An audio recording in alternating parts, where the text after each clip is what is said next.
ఒక మాజీ ముఖ్యమంత్రి ఒక మనిషిని పరామర్శించడానికి వెళ్తే ముగ్గురు చంపాడు. కారు కింద పడేసి చంపేశాడు. రెండో వ్యక్తి అక్కడికి వెళ్ళేటప్పుడు ఊపిరి ఆడలేక చనిపోయాడు. మూడో వ్యక్తి అంబులెన్స్ లో ఇరుక్కుపోయాడు ట్రాఫిక్ జామ్ తో. జన సమీకరణ మన చేయలేక కాదు, ప్రజలు ఇబ్బంది పడకూడదు, మన వల్ల ప్రజలు నష్టపోకూడదని మనం ఆలోచించాం. అరే ఒక కార్యకర్త కార్ కింద పడితే కనీసం దిగి చూసే మనసు లేదండి. ఆ కార్యకర్తను తీసుకుని రోడ్డు పక్కన పడేసి వెళ్ళిపోయారు. అదే కానీ దిగి చూసి హాస్పిటల్ పంపించుంటే ఆ వ్యక్తి ఈరోజు బతికే పరిస్థితి. ఆయన ఈరోజు ఎవరిని పరామర్శిస్తున్నాడు? బ్లేడ్ బ్యాచ్, గంజాయి బ్యాచ్. మన తెల్లానికి వెళ్ళింది ఎవరండి? గంజాయి బ్యాచ్. మీ నాన్నగారు ముఖ్యమంత్రిగా ఉన్నప్పుడే 164 మంది తెలుగుదేశం పార్టీ కార్యకర్తలను చంపేశారు. ఆనాడే భయపడలేదు. ఈయన రపరపకు భయపడతావా? ఏం మాడతాడు?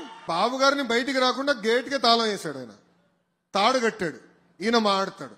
అంటే చూడండి, ప్రతిపక్షంలోకి వచ్చినా కూడా మనుషులో మార్పు లేదు. నియోజకవర్గానికి వచ్చి గల ప్రధానంగా నెల్లూరు సిటీతో మంగళగిరి పోటీ పడుతుంది. No second thought. కానీ కష్టపడాలి, ఒక బాధ్యతగా పనిచేయాలి. ఇది మీ అందరికి ఎందుకు చెప్తున్నానంటే, కార్యకర్తలందరికీ ప్రత్యేకంగా ఎందుకు చెప్తున్నానంటే, మనందరం ఈరోజు రాజకీయాల్లోకి వచ్చామంటే ఒక మార్పు చేసినానికి వచ్చాం, ప్రజలకి సేవ చేసినానికి వచ్చాం.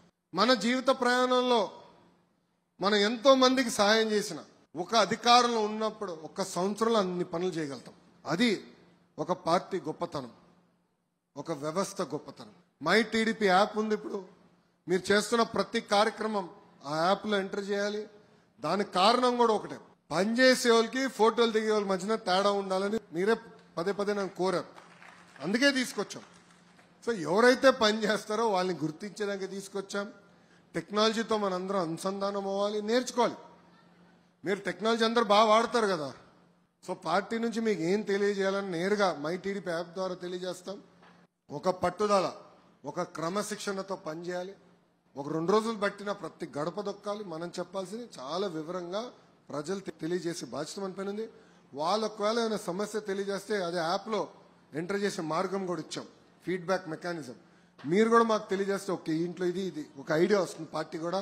అది మళ్ళీ బాబు గారి ముందలు పెట్టి ఎలాంటి నిర్ణయాలు తీసుకోవాలి, పాలసీలు ఇంకా ఎట్లా మెరుగుపరచాలి, దానిపైన మేము చర్చిస్తాం. అందరికి నమస్కారం. జై తెలుగుదేశం, జై తెలుగుదేశం. చంద్రబాబు నాయుడు గారి నాయకత్వం, చంద్రబాబు నాయుడు గారి నాయకత్వం.